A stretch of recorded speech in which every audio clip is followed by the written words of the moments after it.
বন্ধুরা, আজকে সকালে টিফিনে গরম গরম পরোটার সাথে পটল আলু গোলমরিচ দিয়ে ভাজা হবে। তো আমি এখানে পটল আলু কেটে নিয়েছি ডুমো ডুমো করে, পটলগুলো ছোট ছোট করে কেটে নিয়েছি, আলু কেটে নিয়েছি, আর এখানে খানিকগুলো লঙ্কা দিয়ে দিয়েছি। যেরকম ঝাল খাবে, যেরকম ঝাল খাবে সেই মতো লঙ্কা দেবেন। দিয়ে দিয়েছি, দিয়ে এই যে কড়ায় তেল বসিয়ে দিয়েছি, দিয়ে কড়ার তেলের মধ্যে এই সবজিগুলো দিয়ে দেব।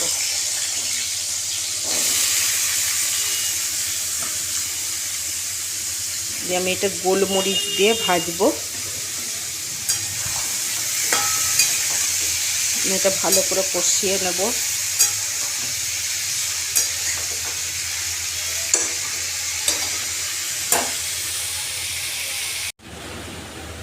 আমাদের আলু পটল বেশ ভালো করে ভাজা ভাজা হয়ে গেছে, ভাজাতেই অনেক সেদ্ধ হয়ে গেছে, আলু সেদ্ধ হয়ে গেছে, পটল আলু সব সেদ্ধ হয়ে গেছে। আমি এটা খুব ভালো করে নেড়ে ছেড়ে নিয়ে এরপর আমি নুন দেব। আমি এখানে নুন, চিনি, গোলমরিচ গুঁড়ো আর ভাজা মশলা গুঁড়ো নিয়ে নিয়েছি। এই গুঁড়োগুলো আমি এর সঙ্গে দিয়ে দেব, যেটা ভালো করে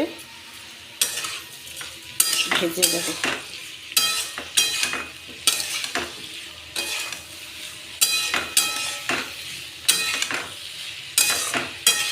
আমি এর মধ্যে কোনো রকম জল দিই নাই, ঢাকা দিয়ে সবজিগুলো সেদ্ধ হতে দিয়েছিলাম। গ্যাসটা কমিয়ে দিয়ে ঢাকনা দিয়ে এইভাবে সেদ্ধ করে নেবেন, এক ফোঁটাও জল দেবেন না। দিয়ে আলু কষে ভাজা হয়ে গেলে তারপরে নুন, গোলমরিচ গুঁড়ো, ভাজা মশলা, একটু মিষ্টি দিয়ে একটু ঢাকা দিয়ে দেবেন, আর একটু হতে দেবেন। এরপর ঢাকনাটা খুলবো, একটু নেড়ে চেড়ে নামিয়ে নেব।